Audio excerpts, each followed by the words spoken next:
تو ماں کی دعاؤں میں اللہ کی رضا ہے. ماں راضی ہو جائے تو سمجھ لو خدا راضی ہے.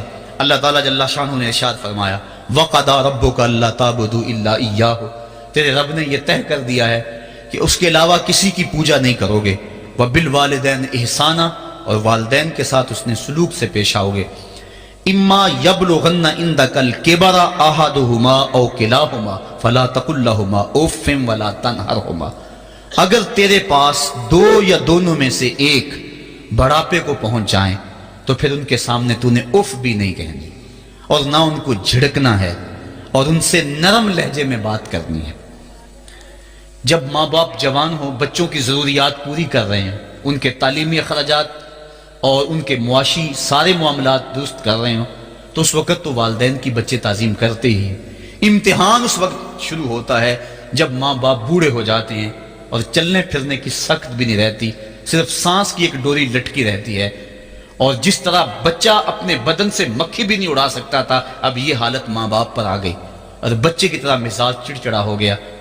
زمانے کے حالات بدل گئے، لیکن باپ کی وہ پرانی روش ہے، وہ اسی انداز میں اسی ڈگر میں بات کرتا ہے. یہ آزمائش کے دن ہیں، یہ امتحان کے دن ہے. اب دیکھنا ہے والدین کی اس وقت تعظیم کون کرتا ہے.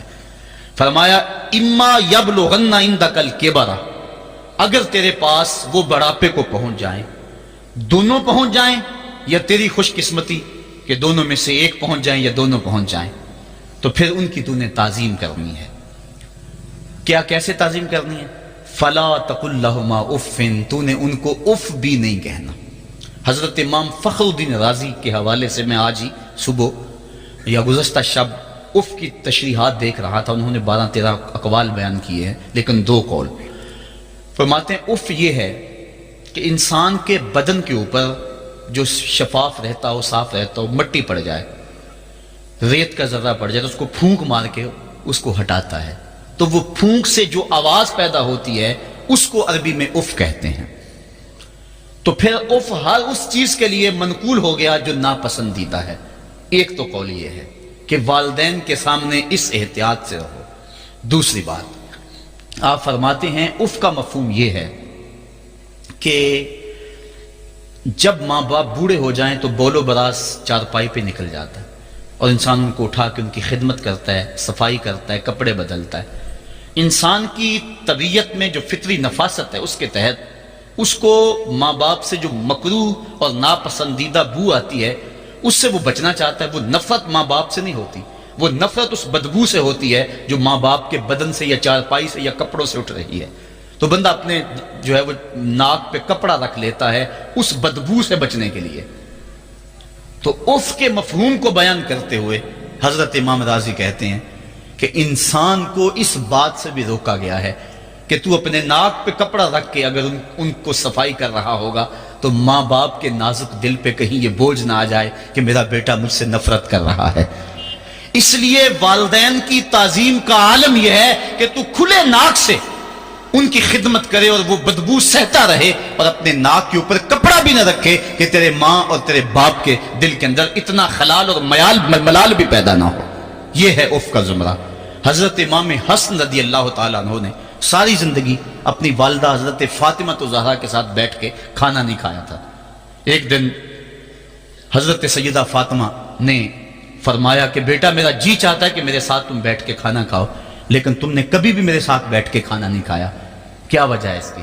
تو حضرت امام حسن فرمانے لگے، عرض کرنے لگے امی میں اس ڈر سے آپ کے پاس بیٹھ کے کھانا نہیں کھاتا کہ کہیں کسی لقمے کی طرف آپ کی نظر بڑھ جائے اور میں عدم آگہی کی وجہ سے اپنے ہاتھ کو اس لقمے پہ ڈال لوں اور نہ جان سکوں کہ اس لقمے کو اٹھانے کا ارادہ میری ماں کے دل میں پیدا ہو چکا ہے اور میں اللہ کی رحمتوں سے محروم ہو جاؤں، اس ڈر سے میں آپ کے ساتھ بیٹھ کے کھانا نہیں کھایا کرتا. یعنی ماں باپ کی تعظیم کا عالم یہ ہے، اف تک نہ کہو. حضرت سعید بن المسیب رضی اللہ تعالی عنہ جلیل القدر تابعی ہیں، وہ فرماتے ہیں کہ والدین کے سامنے بیٹے کی حالت کیا ہونی چاہیے. وہ فرماتے ہیں جس طرح بھاگا ہوا غلام پکڑا جائے اور اس کو پکڑ کے جو ہے وہ آقا کے سامنے پیش کر دیا جائے تو اس بھاگے ہوئے غلام کو پکڑ کے جب آقا کے سامنے پیش کر دیا جائے تو جو حالت اس غلام کی ہوتی ہے، بیٹے کی حالت یہ ماں باپ کے سامنے ہونی چاہیے۔ اب ان بیٹوں کو سوچنا چاہیے جو اپنے ماں باپ کو دقیانوسی کا تانا دیتے ہیں اور سمجھتے ہیں یہ اولڈ فیشن ہے، انہیں کیا پتا زمانہ کہاں چلا گیا ہے، اور ان کے فیصلوں کو مسترد کرتے ہیں۔ علماء نے اس بات کو تفصیل کے ساتھ بیان کیا ہے کہ شریعت کے جو قطعی ضابطے ہیں، ان ضابطوں اور ان قوانین کو اور ان معاملات میں تو والدین کی فرما برداری نہیں ہوگی اللہ کی اگر معصیت ہوتی ہو، لیکن جو معاملے شک والے ہیں وہاں ماں باپ کے قول کو ترجیح دی جائے۔ تو فرمایا ان کے سامنے اف بھی نہیں کہنی، وَقُلْ لَهُمَا قَوْلًا كَرِيمًا، اور ان سے نرم لہجے میں بات کرنی ہے۔ وَاخْفِضْ لَهُمَا جَنَاحَ الذُّلِّ مِنَ الرَّحْمَةِ، اور ان سے بات اور ان کے لیے اپنے بازو بچھا لینے ہیں نرم دلی کی وجہ سے، نرمی کی وجہ سے۔ جب جانور زمین کی طرف رخ کرتا ہے، اوپر سے نیچے کی طرف آتا ہے تو اپنے پروں کو سکیڑ لیتا ہے، تو اس کے لیے یہ لفظ بولے جاتے ہیں وَاخْفِضْ لَهُمَا جَنَاحَ۔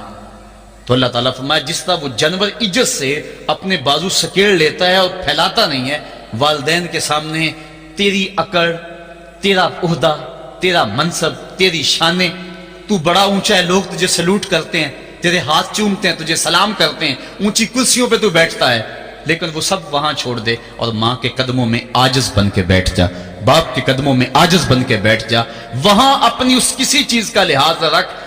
پرندہ اوپر کوڑے تو پر کھولے، لیکن جب نیچے آئے تو پروں کو سمیٹ لے، تیرا عہدہ، تیرا منصب باہر رہے، جب ماں باپ کے پاس آئے اس وقت تو مؤدب غلام کی صورت